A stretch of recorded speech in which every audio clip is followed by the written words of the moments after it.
Hi friends, welcome to Geetanshu channel. ఎలా ఉన్నారు అందరూ బాగున్నారా?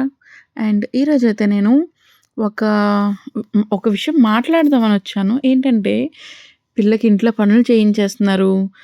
ఇంట్లో అన్నీ చేపించేస్తున్నారు, కష్టపెట్టేస్తున్నారు. డాన్సు, సంగీతం, స్కీటింగ్‌లు ఇవన్నీ ఎందుకు? ఇంకేం చదువుతది పిల్ల? అలసిపోతుంది. ఇప్పుడు మనం బయటికెళ్ళామంటే ఇంటికొచ్చే వరకు మనకు గ్యారంటీ లేవండి. మన లైఫ్ అంతా గ్యారంటీ లేకుండానే బతుకుతున్నాం.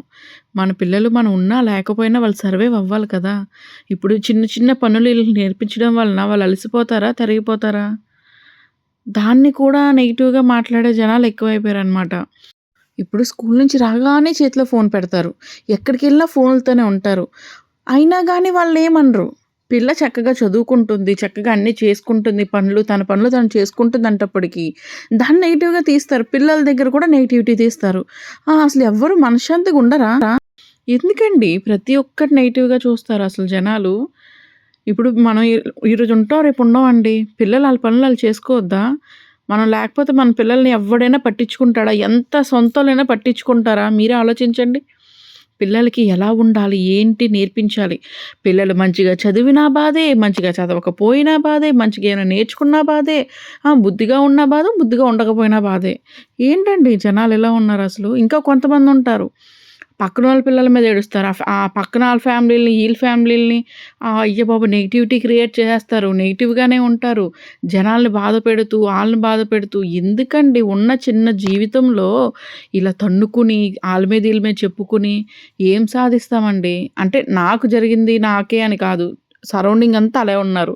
సో, మన పిల్లలకేంటంటే ఎవరితో ఎంతవరకు ఉండాలి? ఎలా మాట్లాడాలి? ఎవరి మాటలు నమ్మకూడదు. ఎవరిని బ్లైండ్‌గా నమ్మి ఎళ్ళిపోకూడదని మనం నేర్పించాలండి. ఏంటంటే ఫ్యూచర్‌లో మనం ఎప్పుడు వీళ్ళకి తోడుగా ఉండలేం. అర్థమైందా? అందరూ పైకే నటిస్తారు. లోపలంతా ఏడ్చేవాళ్ళే. యూజ్ అండ్ త్రో బ్యాచే ఉన్నారు. అవసరానికి వాడుకుంటారు. తర్వాత మనం ఎవరో అన్నట్టు ఉంటారు. సో, పిల్లలకి అన్నీ నేర్పించండి. జాగ్రత్తగా ఉండమని నేర్పించండి. ఎవరిని నమ్మొద్దని చెప్పండి. ఇలా చిన్న చిన్న పనులు నేర్పించుకుంటే మన ఫ్యూచర్‌లో లేకపోయినా వాళ్ళకి వాళ్ళు చేసుకొని పనులు గాని, ఏమైనా గాని ఒకరి మీద డిపెండ్ అవ్వకుండా ఇండిపెండెంట్‌గా ఉండడం అలవాటు చేసుకుంటారు. ఓకేనా? ఇది మీ పిల్లలకు కూడా నేర్పించండి. బయట చాలా దారుణంగా ఉన్నారు జనాలైతే. నేనందుకే ఎవరితో ఎంతవరకు ఉండాలో అంతవరకే ఉంటాను. ఎవ్వరిని నమ్మకండి. సొంత వాళ్ళని, ఫ్యామిలీని, ఫ్రెండ్స్‌ని ఎవ్వరిని నమ్మకండి. పిల్లలకు కూడా అదే నేర్పించండి.